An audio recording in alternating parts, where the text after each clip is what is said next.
What is the worst feeling ever?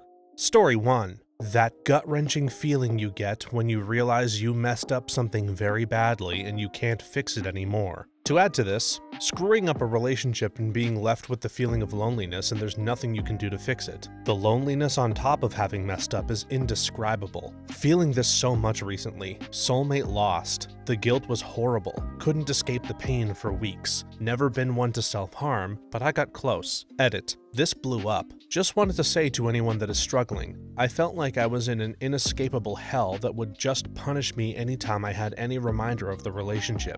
That I'll never come close to finding someone like that again. I had no meaning in life. I enjoyed nothing. How could I possibly enjoy anything when the only thing I want is gone? No day is a good day. Everything is crap, but eventually things do start to get better. Maybe you're not crying 50% plus of the time that you're awake. You do one chore around the house. You go for a walk. Then you go a whole day without crying. You're still sad, but you didn't cry. Slowly but surely things do get better, but you have to make choices and changes to get better. Don't rush yourself. Allow yourself to feel crap. Listen to our song or some emo, let it out, write it down. Slowly remember that there are things that you like doing. You haven't cried for a whole week now. Become a better person for yourself and the next person you share your life with. It's hard, but we can all do it one day at a time. You're not alone. I had to end a 5-year relationship this month. It's not that I messed up, more like realizing that her attitude was wrong in many ways. She just wasn't changing, and I couldn't live like that anymore. But I always thought we would end up together. Lost my best friend, the only person I could open up to. I got scared and close to self-harm as well. Been there, friend. Realized we were toxic for each other, even though we loved each other, and that things needed to end. Lost my partner and best friend, and it sucks. She moved on years ago, and I'm happy for her, but I still haven't found anyone I connect with on that level again, and I don't think I ever will. I've been feeling lately like I threw away my one shot, and it sucks, but that's life. That said, I've tried to find fulfillment in other aspects of my life like my passions, friends, and family, so that helps. It gets easier with time. Hang in there, buddy. I caught my girlfriend of 3 years trying to cheat. Wasn't even cheating yet. Still sucked. I went from feeling like I was in love with my best friend who I shared everything with to feeling like killing myself for months. The dude was even really cool. I talked to him about it and he was like, yeah, I didn't even know she had a boyfriend and she shamelessly hit on me, but just so you know, nothing ever happened. He showed me texts of her essentially begging to hook up with him and just kind of, haha, okay, deflecting it because he was married and not interested. I still get sick thinking of it, and we've been broken up for a year. It was less about her desire and attraction to another person. Honestly, that's fine, and I'm well aware it can be pretty much out of a person's control. It was the lying and hoops she had to jump through in order to try and disguise what she was doing. Finding out that you've been misled, manipulated, and completely disregarded by the person you care most about is the worst feeling in the world. Story 2.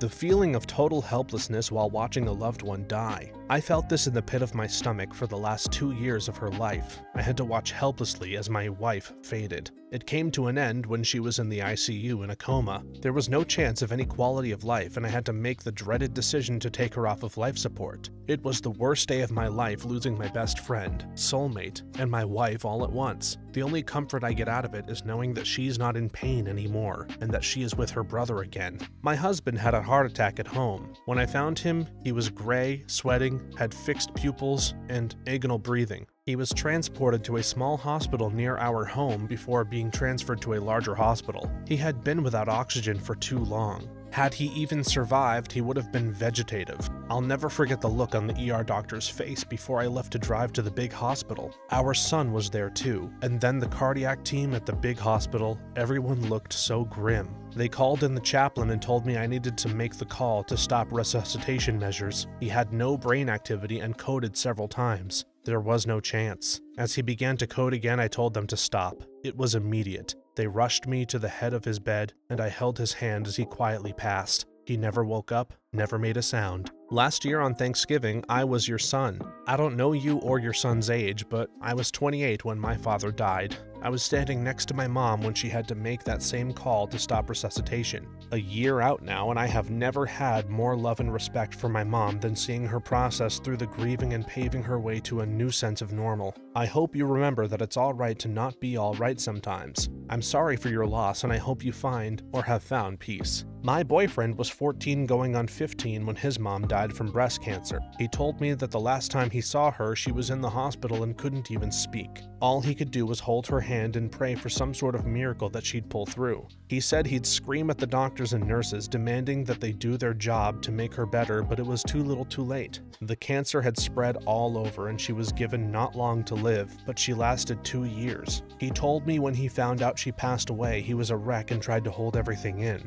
On the day of her funeral, when he and his dad were the last to put flowers on her casket, he said that he collapsed in his grandmother's arms, sobbing, while she held him close and said, it's okay, let it out, let it all out. It's been 21 years since she died and he'd do anything to have another day with her again. Story 3.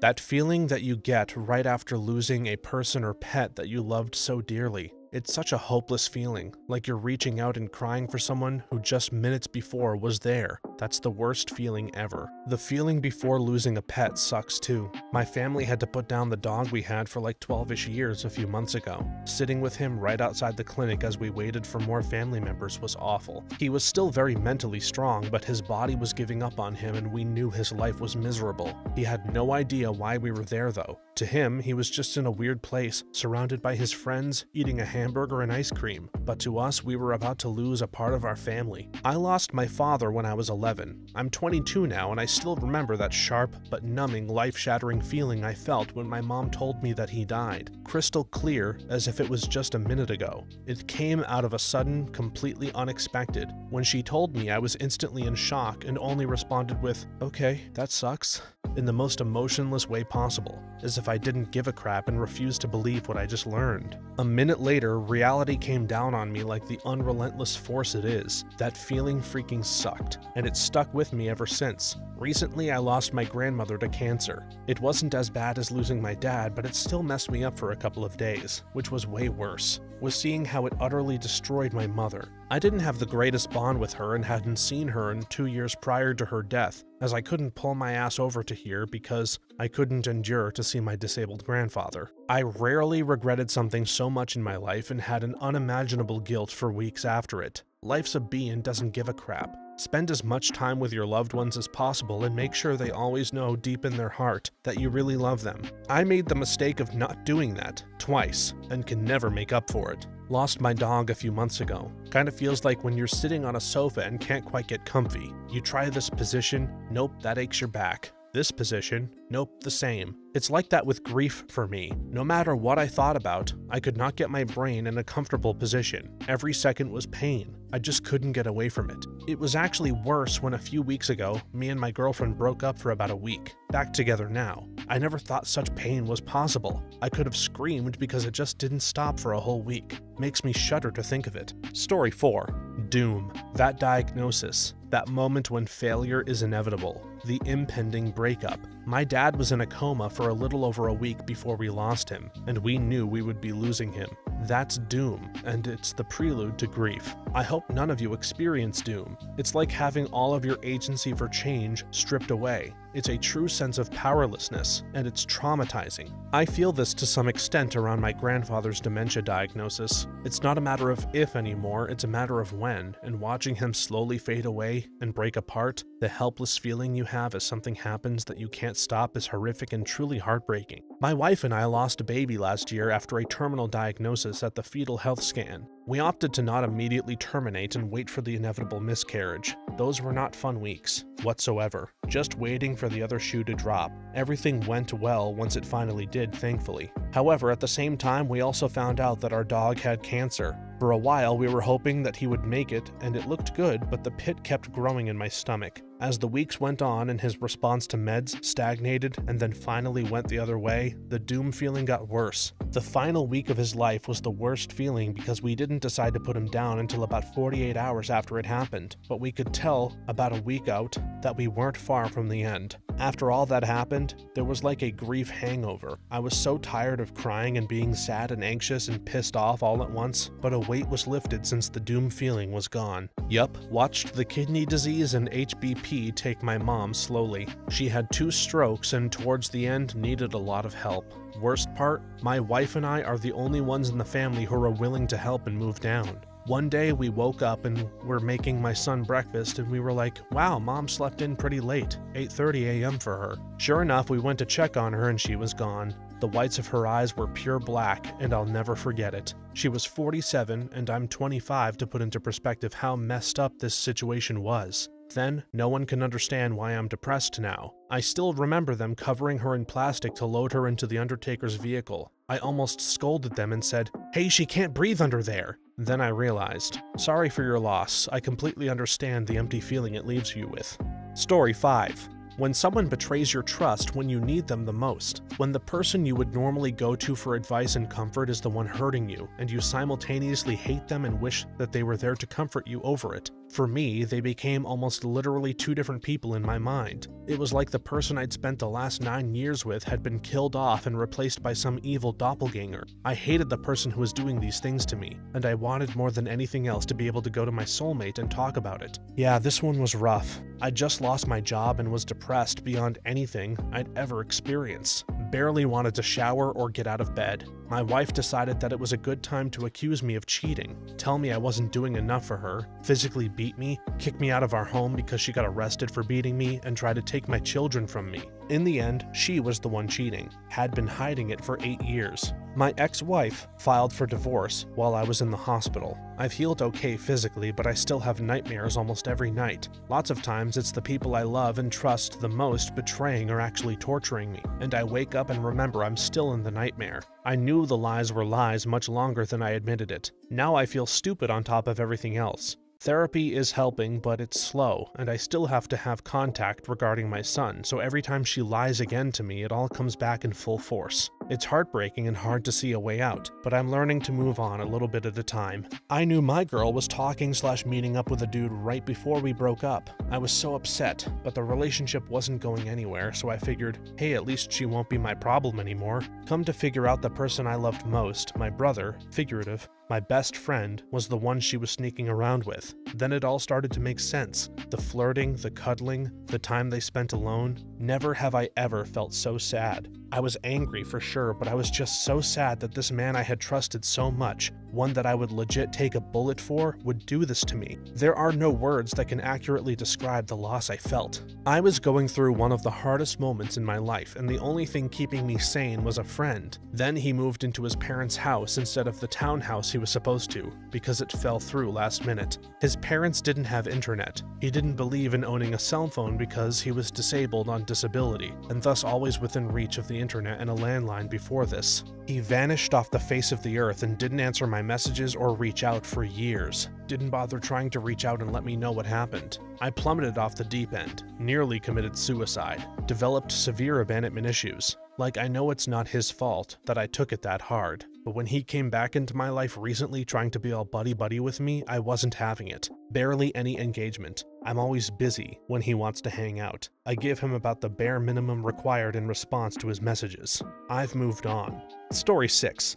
Being stuck in life. There is no forward progress, and there's no going back. You are just where you are. This is exactly what I'm going through. They say it gets better, but for me, each year's only gotten worse, and then over time I'll just age and my parents will die. Life is crushing and just feels like a chore, like I'm just waiting to hurry up and die already. I've been trying to get a job for years, and every recruiter tells me they love my experience in the college I went to, and then they reject me. Lately I've been trying to find other options that might lead to something, and they say I'm overqualified. I just need one person to say yes and this hell would end. I hate society now. I recognize that this isn't always easy for some people, even possible because of who they are. But a word of advice. You'll only ever get the one life. If living it better means dropping everything for absolute and radical change, then it might be worth it. Again, for most people, it's easier said than done. However, it's always technically possible. It's just a matter of whether or not it's worth giving up something else to enact the change you want in your lifestyle.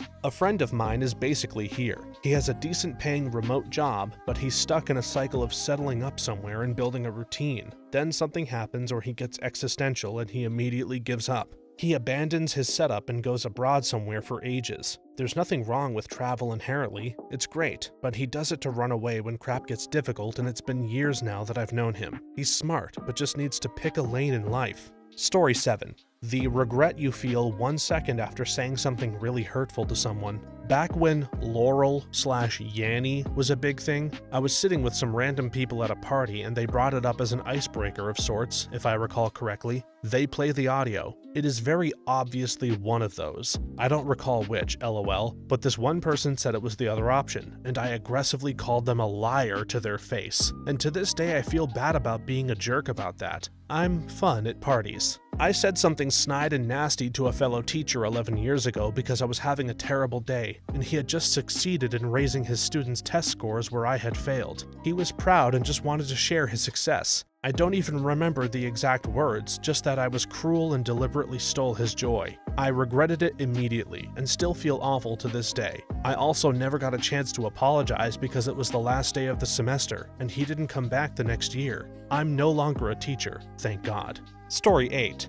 Missing a long-term partner and knowing they don't feel the same way. I feel this a lot. My now ex-boyfriend moved out at 3 a.m. while I was quarantined at my parents' because I came back from a trip with COVID a couple of months ago. He called me at 7 a.m. and told me he moved out, quit his job, lost his cat, and heading across the country to stay with a married couple. He never gave me any explanation or answers, and just kept saying, "I don't know," to any question that I asked, and the only other answers were, I hated my job and I hated the state we live in. We'd been together for 5 years, and I was completely blindsided by it all. I even saw him the day before, but at a distance. He even told me he loved me in a couple of calls that day and after. More terrible things happened after. I just found out this week that he's now dating the married woman he moved in with. I've been and continue to be completely and utterly destroyed. Someone found his cat after 2 months, and the cat is with me, recovering. The thing that hit me hardest today was knowing I won't be someone he will call if something terrible happens to him. We were together 10 years, 8 of those married, and just separated a month ago.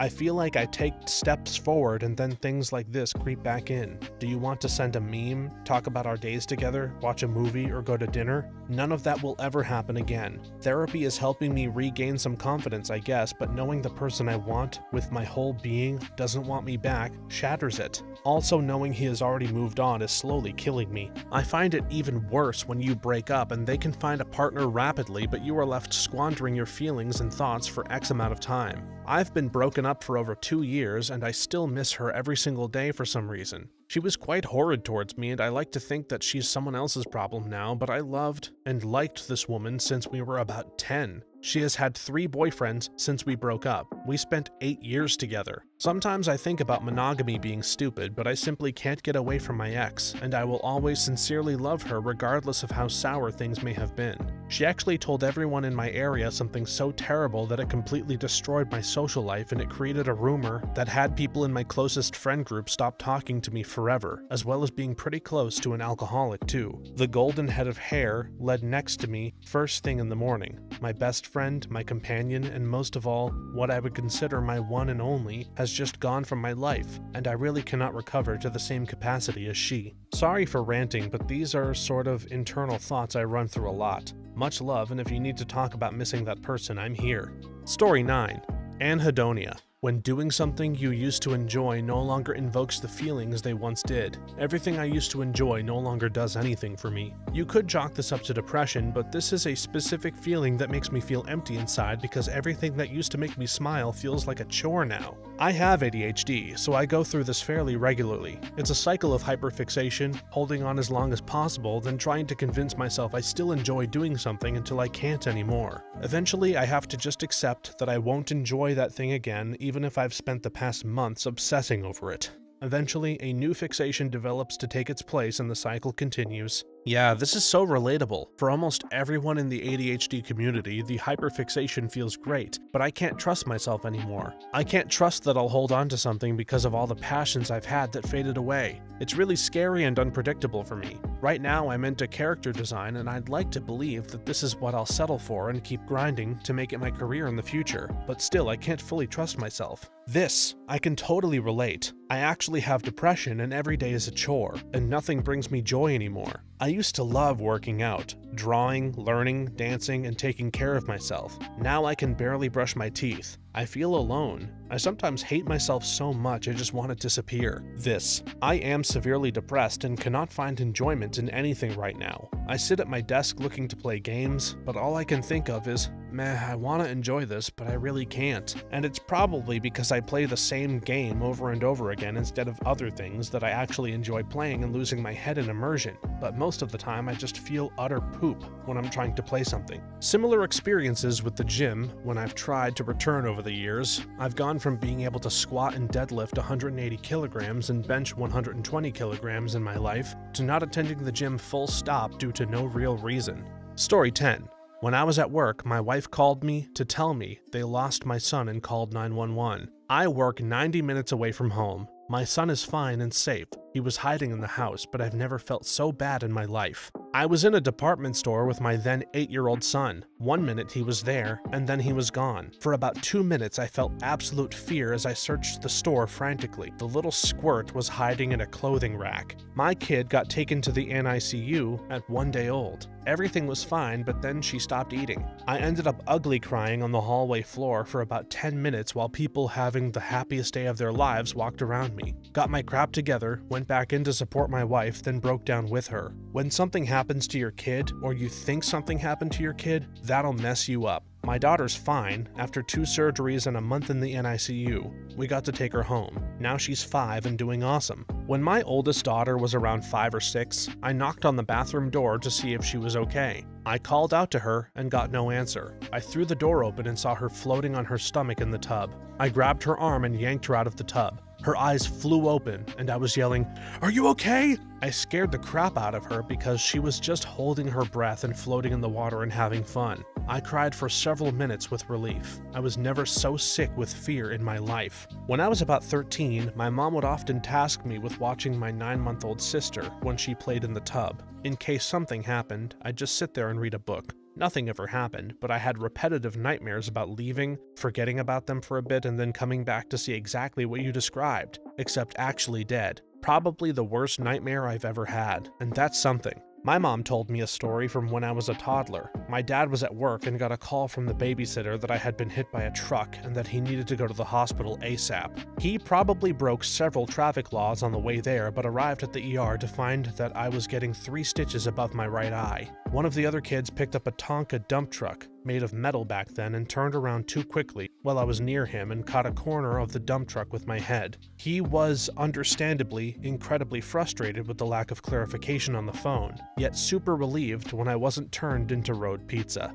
Story 11. Acknowledging the death of your most loved one. Making your brain understand that they just don't exist anymore, and there's absolutely nothing you can do to change that. Oof, this one. My best friend of 20 years died. I still have to remind myself all the time that she is no longer just a text away from me, that I can no longer share our memories with her because she is a memory. That messes with me every time. I still think to myself, better be quiet in case Dad's sleeping. When I tiptoe up the stairs, seeing the computer chair empty and being alone in the basement is still such a weird feeling. We were always there together, fighting over who got to play on the computer and what TV channel to watch. I miss it. It's so hard. It's like I can still hear his laugh right next to me and I feel him walking beside me. I remember the denial I went through, thinking that soon a message would come through telling me it was some sort of sick joke, but that message still hasn't come, and I'm still just as far into that mental fog sometimes.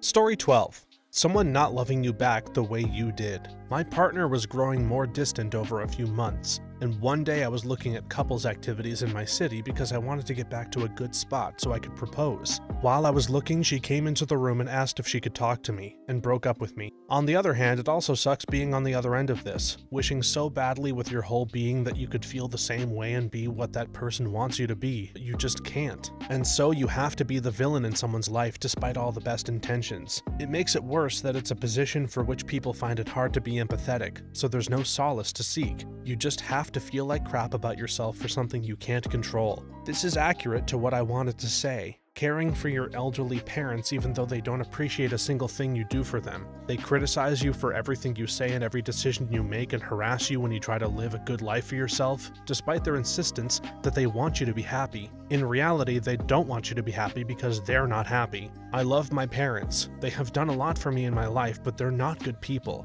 They put on a nice mask to other people and cosplay as good people and good parents, but they're not. They never have been. Story 13.